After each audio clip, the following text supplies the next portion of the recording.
आलोचना करवा किंतु किसी कहबानी ठीक अच्छे आम भी जानू समय अभाव तेरे जदि आम साहित्य बा ओडिया भाषा प्राधान्य दौरान आड़िया भाषा लड़ुंट तेणु आमको समय काढ़ा पड़ो ना तो ये प्रहसन बंद करा कहीं आम समस्ते जमी आम दीपक कवि दीपक बल कहले जब आम ओडिया बोली समस्ते भिडियो पीड़ुं समस्ते अभिमान जो माने भल पाँच मैडम कहले भल पाँच कि भल पाया देखार अच्छी साहित्य एकाडेमी गठन है कौन पे कि आम प्रशासनिक अधिकारी बसई कौन गोटे कवि भी जड़े आसपार था बाहर जिले लगे पारे सुविधा आम भल होता आम जो आम प्रतिभा देखू क्या देखे सार को समय नहीं क्या गले कौन मीटिंग थी कौन विकास कार्य व्यस्त रहे छाड़ जहाँ हूँ आम बर्तमान जी समय पाई आम ओडिया लड़वा आड़ियार जो रही साहित्य साहित्य विषय टी आलोचना करवा साहित्य माने हूँ समाज हित किंतु आम सब सार आमको नहीं समुद्र कूल बुले किए भल प्रेमिका कविता बुले पढ़ेले तेणु खुशी लगे मोर कविता मुझे खाली पढ़ी बाकी आप विचार करेंगे केमी लगे आ मो कवितार जी बुझला ठीक न बुझे भी आउट बढ़िया जहाँ देह को लगे ठीक न लगे भी बढ़िया धन्यवाद।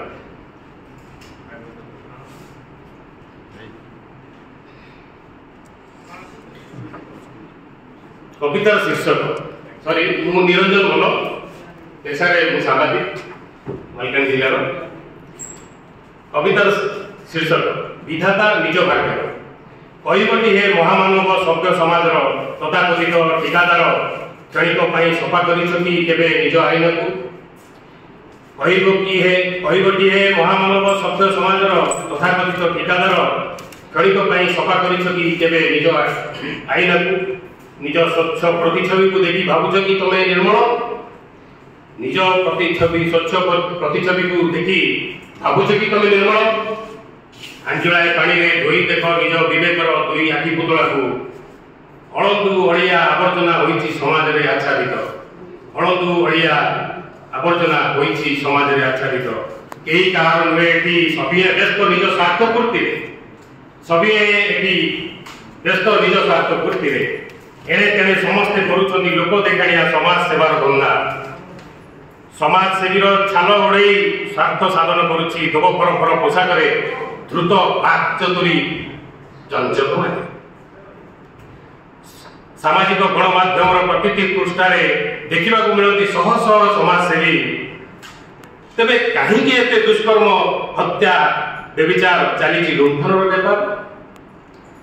सभी एठारे महाकाल फल ऊपर चिकन सुंदर भीतर संपूर्ण कड़ा धरा पड़ा जी लोकलोचन चोर तस्कर टाउटर भावे गणा गणमाध्यम धरा जे न पड़ा साधारण कही बोलाए निजक हितैषी देश राज्य समाज पुणी रक्षक शाढ़ी बुले राजरास्ता गणिबंदी आम धर्म रीतिनीति परंपरा विश्वास नहीं एवं धड़ा जीव को आमर आस आम मिलमिशी नेबा गुरु दायित्व आम अंचल गढ़ी तोड़ा आम सहर सुव्यवस्थित सुंदर समाज